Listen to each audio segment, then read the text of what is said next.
이번 사연은 며느리에게 너네 할머니는 왜 그렇게 염치 없이 오래 사니?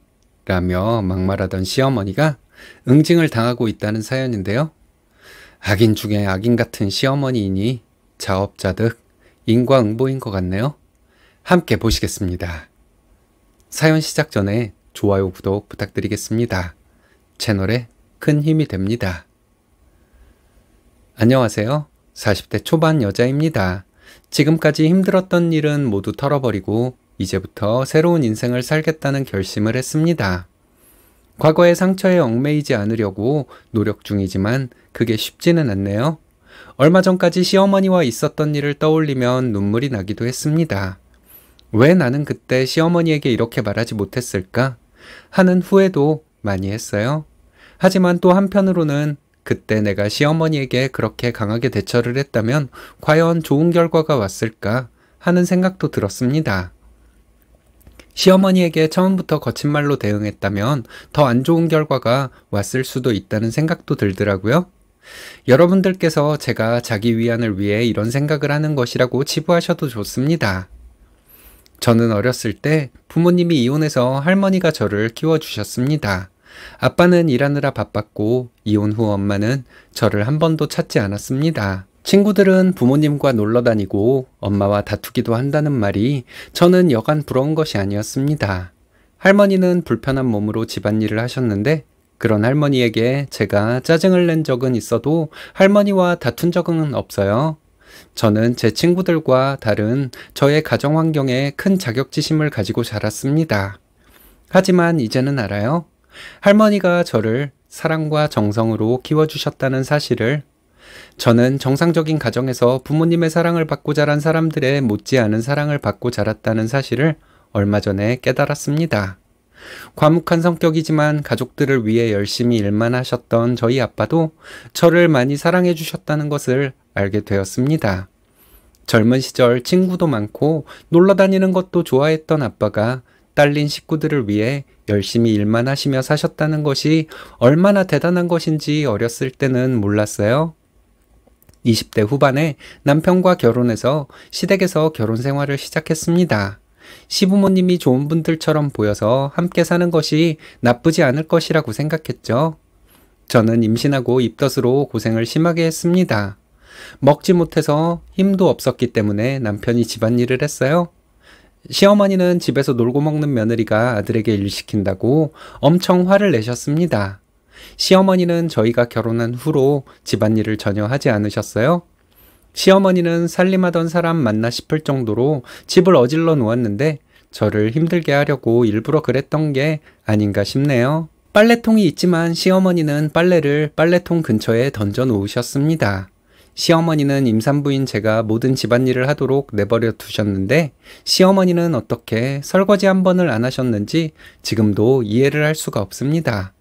남편은 저에게 집안일 하지 말라고 자기가 출근 전과 퇴근 후에 집안일을 하겠다고 했지만 시어머니는 저희 남편이 집안일을 하는 것을 가지고 끊임없이 잔소리를 하셨습니다. 저는 시어머니와 모녀처럼 살고 싶어서 시어머니에게 잘하려고 노력했어요. 마트에 가면 시어머니 드릴 옷이나 화장품을 종종 사가지고 와서 네 어머니 사랑합니다. 이렇게 적은 쪽지와 함께 드렸습니다. 시어머니가 드시고 싶다는 음식 있으면 제가 서툰 요리 솜씨로 만들어 드렸어요. 시어머니는 저에게 이런 호의를 받으시면서도 저에게 고맙다는 말씀 한 번 한 적이 없습니다. 고모님이 요즘 저런 며느리가 어디 있겠어? 이런 말씀을 하셨을 때 저희 시어머니는 애가 할머니 손에 자라서 그런가 많이 부족해요. 이렇게 말씀하셨습니다. 이 말을 들었을 때가 저희 큰애 8개월 때였는데 이때부터 시어머니에 대한 외사랑이 정리되기 시작했던 것 같습니다. 저는 시어머니가 말씀하시는 것을 귀담아 들어드렸습니다.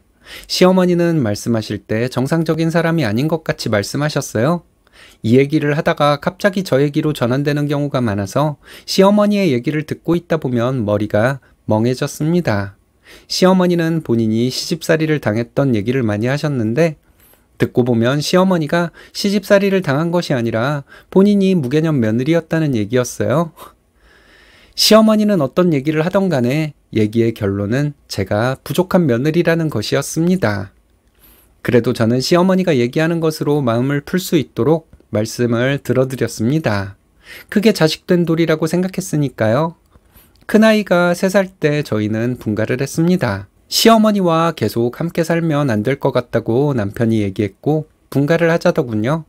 저는 시어머니 때문에 너무 힘들었지만 그런 생활에 적응이 되어버려 분가할 생각도 하지 못하고 있었나 봐요. 저희는 그때 모은 돈이 얼마 되지 않았어요. 그래서 분가하는 것에 엄두를 못 내고 있었습니다. 하지만 남편은 월세라도 얻어서 나가자고 하더군요. 저희는 분가하려고 한다는 말을 했을 때 시어머니는 대성통곡을 하셨습니다. 늙은 시부모 둘이 어떻게 살라고 너희가 분가를 하냐며 동네가 떠나가라 소리를 지르며 울더군요. 그때 저희 시어머니 50대 후반이었고 시아버지는 60대 초반이었습니다. 저희가 분가할 때까지 시어머니는 남편 월급을 관리하셨는데 저희 분가할 때 시어머니는 1,000만 원을 주신 게 전부였습니다. 제가 결혼 전에 모아놓았던 돈과 합쳐도 월세 보증금 내기 빠듯할 정도였어요. 저희 할머니와 아버지의 도움으로 저희는 빌라 전세에 들어갈 수 있었습니다. 분가하고 나서 남편은 며칠간 밤마다 울었어요. 자기 엄마가 너무 원망스럽다고 울고 저희 아빠와 할머니에게 너무 죄송하다고 울고 이렇게 분가를 했지만 시어머니는 저희에게 전셋집을 해주었다고 주변에 말하고 다녔습니다. 그리고 저희 앞에서도 그런 말씀을 하셨고요. 저희 아빠와 할머니는 오히려 저에게 많이 해주지 못해서 미안하다고 하시는데 생색은 시어머니가 내고 있으니 저도 속에서 분노가 쌓이기 시작하더군요. 분가하고 저희는 둘째를 낳았습니다. 시어머니는 산후조리를 해주겠다고 하셨는데 남편이 거절했어요. 시어머니는 서운하다며 며칠간 식음을 전폐했다고 합니다. 시어머니가 알아누웠다는 사실은 시어머니가 말했을 뿐 누구도 그런 말을 한 적은 없었어요. 분가한 후로도 저는 시댁에 일이 있을 때마다 가서 일했습니다. 남편이 직업 특성상 명절 당일 하루만 쉬었기 때문에 명절 음식도 저 혼자 다 했어요. 시어머니는 예순이 되었다고 모든 집안일에서 손을 뗄 때가 되었다고 하셨습니다. 시어머니는 저와 남편이 차려놓은 밥 드시고 본인 식사가 끝나면 저희가 밥을 다 먹지도 않았는데 치우라고 하셨어요. 그런 시어머니에게 한마디도 하지 않는 시아버지도 저는 이해가 가지 않았습니다. 명절 때 고모님들이 오시면 저 들으라는 듯 시어머니는 고모님들에게 제 험담을 하셨습니다. 시댁에서 혼자 동분서주 고생하고 있는 며느리를 그렇게 험담하고 싶었을까요? 3년 전 명절 지나고 얼마 되지 않아 저희 큰아이가 친가에 가기 싫다는 말을 하더군요. 왜 그러냐고 했더니 할머니가 너네 엄마가 일을 잘 못해서 너네 아빠가 불쌍하다 이런 말을 했다는 거예요. 그때 저는 시어머니가 저희 아이들 앞에서 제 흉을 본 적이 한두 번이 아니었다는 것을 알게 되었습니다. 남편은 화가 나서 시어머니에게 바로 전화했고 시어머니와 언성을 높이며 싸웠어요. 다음 날 시어머니는 저에게 전화해서 네가 네 남편 부추겼냐며 화를 내셨습니다. 남편은 그날 또 시어머니에게 전화해서 화를 냈고 앞으로 할 말 있으면 며느리에게 전화하지 말고 아들인 나에게 전화하라 했습니다. 작년에 시아버지가 돌아가셨어요. 지병이 있었는데 갑작스럽게 안 좋아지셨고 병원에 입원한 지 닷새 만에 돌아가셨습니다. 저는 시아버지 장례식장에서 정신이 하나도 없었어요. 남편이 외동이라 남편과 제가 모든 일을 처리해야 했으니까요. 사촌 아주버님 부부가 많은 도움을 주셨는데 그분들 아니었다면 장례를 제대로 치르지 못했을 것 같습니다. 시아버지 돌아가시고 나서 시어머니는 저희 할머니가 계신 것을 가지고 트집을 잡더군요. 시어머니는 본인 남편이 죽었는데 며느리의 할머니가 살아있는 것이 말이 되냐고 화를 내는 듯한 말투로 말씀하실 때 저는 순간 귀를 의심했습니다. 그 노인네 오래도 산다. 이러시는 시어머니에게 너무 화가 나더라고요. 화를 눌러 참고 저는 시어머니에게 말했습니다. 엄마가 버린 나를 사랑으로 키워준 분이니 그렇게 말씀하지 말라고 했더니 시어머니는 그렇게 오래 사는 것도 염치가 없는 것이라 하더군요. 저희 할머니 80대 중반이에요. 요즘 100세 시대인데 80대 중반이 뭐가 그렇게 오래 산다는 건지 지금까지 아들과 손녀 위에 희생하며 살아온 우리 할머니가 도대체 왜 그런 소리를 들어야 하는지 저는 너무 화가 나서 시어머니에게 그럼 어머니도 염치 없이 오래 살 생각 마세요. 이렇게 말했더니 시어머니는 고래고래 소리를 지르더군요. 남편도 옆에 있었는데 땡땡 엄마가 틀린 말 했냐. 엄마가 다 잘못한 거다. 하며 시어머니에게 소리를 질렀습니다. 시어머니는 저에게 다시 한번 말해보라고 했는데 염치 없이 오래 살지 마시라고요. 우리 할머니는 아들 손녀한테 베푼 게 많으니까 오래 사시면서 효도 받아야 하지만 어머니는 자식 손주들에게 못된 짓만 했으니까 오래 살면 오래 살수록 폐만 끼치는 거예요. 또박또박 이렇게 말해 주었습니다.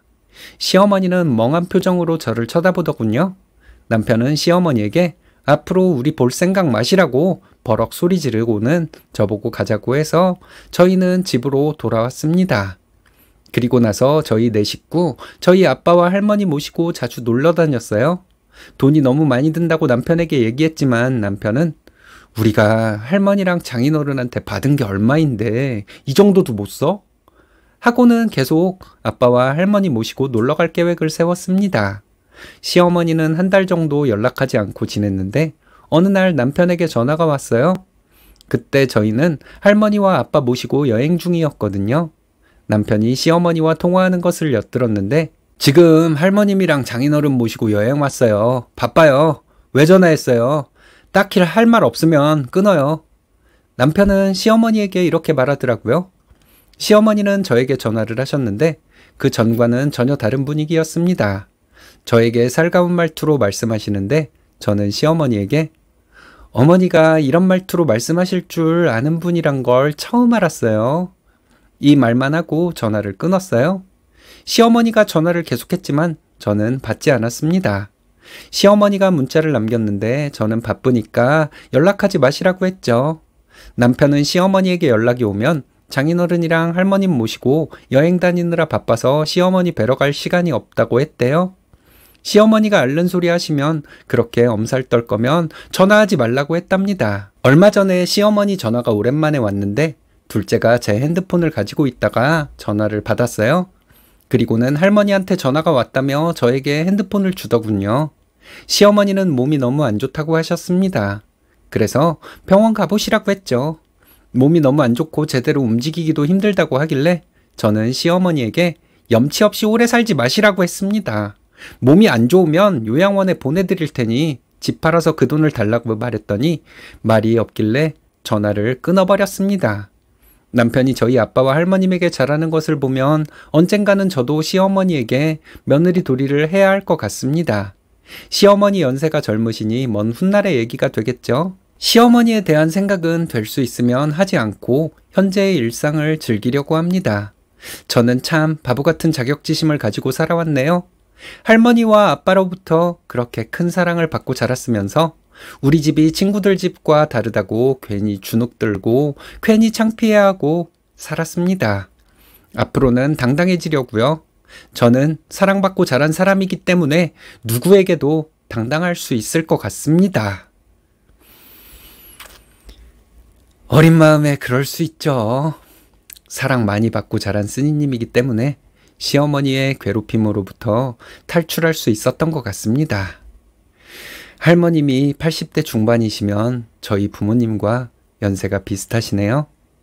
할머님이 여행을 다니실 수 있을 정도로 건강하시다니 부럽네요. 돈 아까워하지 마시고 친정 가족들과 여행 많이 다니시기 바랍니다.